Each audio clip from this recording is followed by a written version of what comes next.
damage dealer jobs are incentivized to maximize the damage they do as much as possible. Makes sense, that is pretty much their job. It is not like damage dealers have options to maximize anything else anyway, right? Tanks are incentivized to maximize the damage they do, despite there being options to reduce the damage they take, which surely would improve their ability to tank? Which is strange, is it not? Healers are incentivized to maximize the damage they do, despite there being options that improve your ability to heal just slightly more, which surely is a more important task for a healer, right? Or what? In this video, I want to talk about what I refer to as the damage dealing bottleneck. I think it is ultimately the most effective way to explain why all jobs in Final Fantasy XIV, or perhaps even in any MMO or any game with any kind of group structure, can end up turning into some sort of damage dealer or DPS with its actual intended role attached as some sort of secondary task. Let's say you were fighting a boss with, I don't know, 42 million HP and a hard enrage time of 10 minutes. This means that if the boss isn't dead by precisely 10 minutes, you're dead instead.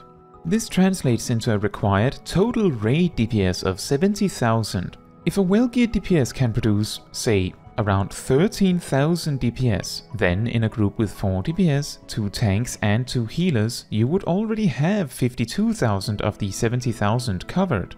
A well-geared tank should be reasonably capable of doing 7,000, and a well-geared healer should be capable of doing even as little as 3,000 while dealing with their respective responsibilities. In such a group, you would already be covering 72,000 DPS, so what reason would a tank or healer have to try and push an additional 1,000 or even 2,000 DPS out, especially if it comes at the cost of some defensive value? Well, a raid team that does a consistent 72,000 DPS would need 9 minutes and 44 seconds to beat the boss. With 73,000 you would need 9 minutes and 36 seconds. 74,000 means 9 minutes and 28 seconds, and a group doing 80,000 would only need 8 minutes and 45 seconds. You see where I'm going with this? What I mean by the damage dealing bottleneck is that in Final Fantasy XIV, and many other games even, there is a strict limit to how much damage you can push out per second. The speed at which you can defeat a boss is dictated by how quickly you can reduce its HP to 0, and typically not really dictated by how much damage you can take, unless it is so much that you are forced to do something about it. Remember, only the last hit point matters. Naturally, in most cases in games, you just need to defeat the boss that one time, and you have as many attempts to do it as you will ever require. So taking your time and playing carefully can be preferred, but these kinds of strategies are often viewed as boring or ineffective in one way or another. So games get designed to prohibit turtling strategies to motivate more fun, more aggressive strategies. And in an MMO, it is rare for a boss to be defeated once and for all, with you never ever needing or wanting to face it again for any reason. So, while taking it slow and steady the first go round, you may be a lot more incentivized to take it a little faster on the second, third, 10th or 50th run, even if it comes at the expense of taking a slightly more dangerous approach. This is further emphasized by the fact that going a little faster might save you some time, which of course sounds absurd when we're talking risking failing an encounter leading to having to go again from the start versus saving a minute or two. But the defensive value of clearing an encounter sooner should also be considered. The shorter the fight is, the less mechanics you will have to deal with at the end of the day. This is of course more valuable if it leads to a particularly difficult mechanic being removed from the list. Also, the shorter the fight is, the less daunting it feels to go at. A 5-minute boss fight sounds a lot more manageable, even a lot more manageable to go again at than an 8 or 10-minute fight. And most importantly, the shorter the fight is, the less chances the rest of your party have to fail. In a multiplayer game, playing carefully only covers yourself, but ultimately you can do nothing about anyone else in your party making mistakes. By that logic, playing extremely aggressively and trying to finish a fight as quickly as possible, as long as you know how to do it without dying, is the safest way to do it, because you don't know if the rest of your group has even the faintest idea of how not to die to some silly mechanic. This motivates why most players want to maximize their damage, regardless of their role, to minimize the amount of difficult mechanics they have to deal with, and also reduce the amount of opportunities the rest of their team, which they can't trust for certain, have to fail. The tank is motivated to maximize their damage because it indirectly minimizes the damage the rest of the party takes. The healer is motivated to maximize their damage because it indirectly minimizes the damage the rest of the party takes, reducing the amount of healing necessary.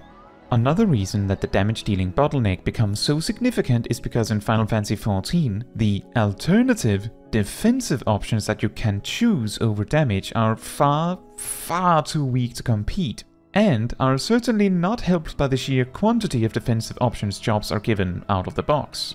Healers don't even use MP for most of their healing tools, and even if they did, their built-in MP recovery is equivalent to over 6,000 piety. So getting an extra 100 or 2 may be helpful in the right context, but mostly isn't as helpful as reducing the total amount of time your team has to actually fail and die by a few seconds. Similarly, while healers could choose to aggressively focus on determination over directed to slightly increase their healing done, making your Azais or Medica 2 heal for 5% more, or at Locurium to give a 5% bigger shield, if even 5%, is unlikely to save your cast of something else. Those 5% are a lot more likely to land in overhealing than help in most situations. There's of course always an exception. This also applies to tanks who would benefit from this determination bonus for their healing. And tenacity, while offering some extra damage reduction and sometimes can make the difference between you dying to an unexpected mistake and surviving, the so-called insurance policy effect. In every fight where this does not come up, tenacity is viewed as worse at increasing your damage, and so worse at reducing the time the fight takes. And so, worse at reducing the amount of opportunities to fail your team has.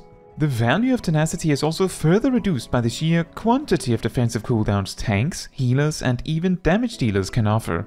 Why risk a fight going even a single second longer than it needs to reduce the damage you take ever so slightly, when in most cases the damage reduction is unneeded? Let's just say that the only real bottleneck in regards to defensive cooldowns is knowing where to place each one, and at times getting a DPS to use theirs if it is even needed.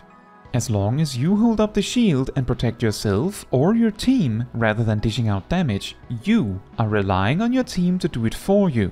And at the end of the day, the only person on the field you can surely trust to do the right thing consistently should be yourself.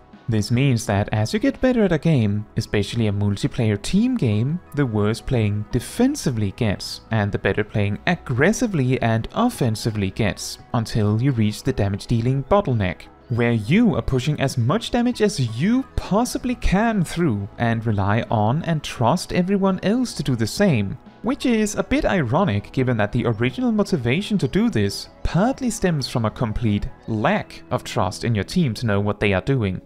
Or, of course, if you have complete trust in your team to know what they're doing. Instead, you can be motivated to maximize damage to speedrun through your weekly content as quickly as possible so you can complain that there's nothing left to do. I'm of course kidding, but the point that speeding through content as quickly as possible to save time so you can do something else is very real. And playing through games as efficiently and quickly as possible so you can complete all of the new cool game releases and content and keep up, at the expense of perhaps not actually enjoying the games as much, is a problem for a lot of people these days.